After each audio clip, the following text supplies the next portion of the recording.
Assalamualaikum warahmatullahi wabarakatuh. Perkenalkan, nama saya Estirada dengan NIM C0D019051 dari kelas perpajakan F. Di sini saya akan membahas materi mengenai konsep perhitungan dan pencatatan PPh pasal 25 dalam mata kuliah akuntansi perpajakan. A. Konsep perhitungan dan pencatatan PPh pasal 25. Pajak penghasilan pasal 25 memuat aturan tentang bagaimana wajib pajak mengangsur kewajiban pajak di muka, sehingga wajib pajak tidak mempunyai beban utang pajak yang besar yang harus dibayar ketika batas waktu penyampaian surat pemberitahuan tahunan pajak penghasilan. Kewajiban angsuran pajak ini akan timbul ketika wajib pajak mempunyai utang pajak penghasilan kurang bayar di surat pemberitahuan tahunan pajak penghasilan.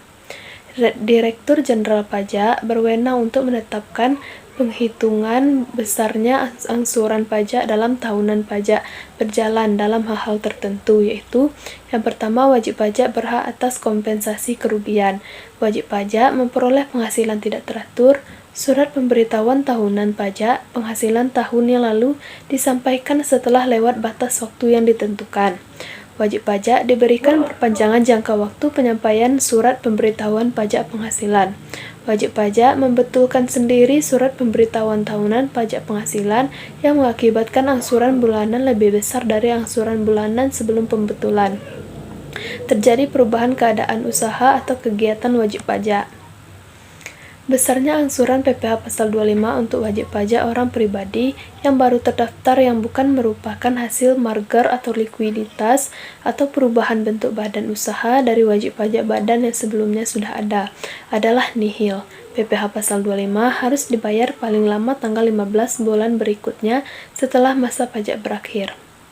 Penghitungan besarnya angsuran pajak bagi wajib pajak baru, bank, badan usaha milik negara, badan usaha milik daerah, dan wajib pajak tertentu lainnya, termasuk wajib pajak orang pribadi, pengusaha tertentu diatur dengan keputusan Menteri Keuangan.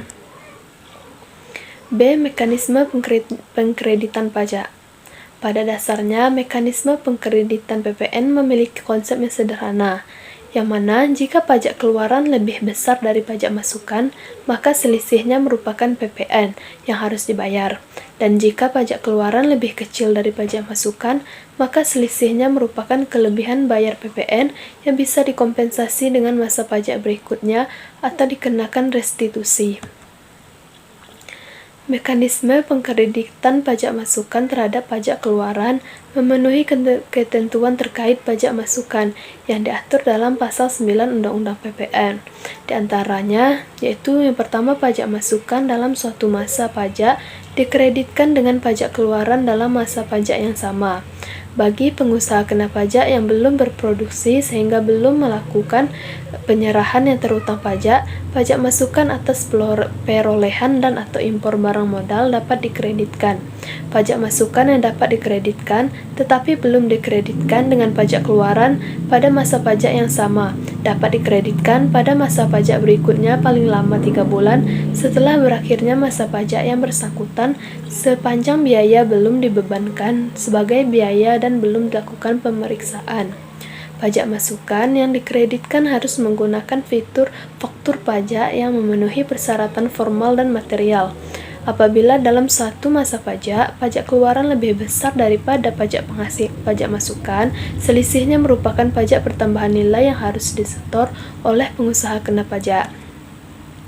Yang C. Jenis pajak yang tidak dapat dikreditkan. PPN terkait faktur pajak yang tidak bisa dikreditkan. Jenis PPN dan pajak masukan di mana faktur pajak yang dibuat adalah faktur pajak yang tidak bisa dikreditkan antara lain. Yang pertama, PPN atas perolehan BKP atau JKP yang dilakukan sebelum pengusaha yang bersangkutan ditetapkan sebagai PKP. Yang kedua, PPN atas perolehan BKP atau JKP yang tidak berhubungan langsung dengan kegiatan usaha PKP.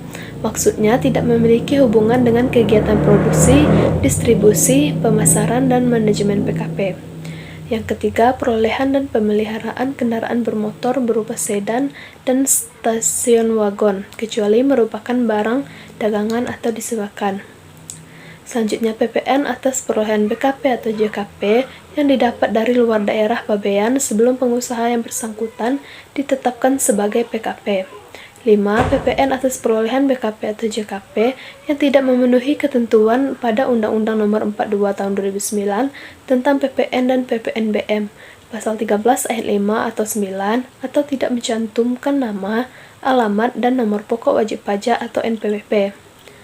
Yang terakhir, pajak masukan yang dapat dikreditkan tetapi telah dibebankan sebagai biaya atau ditambahkan kepada harga perolehan BKP atau JKP tidak boleh dikreditkan sebagai pajak masukan. Baiklah, terima kasih. Mungkin hanya itu saja yang dapat saya sampaikan. Mohon maaf jika terdapat banyak kesalahan dalam penyampaian materi kali ini. Terima kasih atas perhatiannya. Saya akhiri dengan wassalamualaikum warahmatullahi wabarakatuh.